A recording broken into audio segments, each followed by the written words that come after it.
প্ৰিয় দৰ্শক, প্ৰথমতে মুখ্যমন্ত্ৰী ডাঙৰীয়াৰ এই বক্তব্যটো শুনক। নামনি আৰু মধ্য অসমটো আমি বচাব নোৱাৰিলোঁ। আমাৰ প্ৰজন্মৰ তাৰ আগৰ প্ৰজন্মই বিফল হ'ল। এতিয়া আমাৰ প্ৰচেষ্টাটো হ'ল যে অন্তত উজনি আৰু উত্তৰ অসম আমি বচাব লাগে।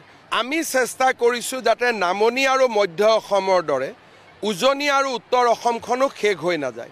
গতিকে প্ৰিয় দৰ্শক, এনেকুৱা বক্তব্য আপোনালোকে আশা কৰেনে? নামনিৰ প্ৰতিখন জিলাৰ প্ৰতিগৰাকী সচেতন লোক, মধ্য অসমৰ প্ৰতিখন জিলাৰ প্ৰতিগৰাকী সচেতন লোক, আপোনালোকক সুধিছোঁ ডিকিবি ভেটে, এনেকুৱা মন্তব্য অসমৰ এগৰাকী মুখ্যমন্ত্ৰীৰ পৰা আপোনালোকে বিচাৰেনে? আপুনি সমগ্ৰ অসমৰ কথা কওক। কাৰ পৰা নামনি অসম অসুৰক্ষিত, কিয় অসুৰক্ষিত?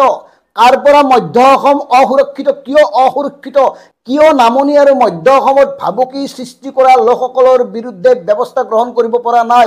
যদি আছে আৰু যদি নাই, এয়া যদি আপোনালোকৰ সশিষ্ট কিছুমান ৰাজনৈতিক নেৰেটিভ, তেতিয়াহ'লে এইবোৰ বিষয়ে অসমৰ সচেতন লোকসকলে বিশ্লেষণ কৰা উচিত।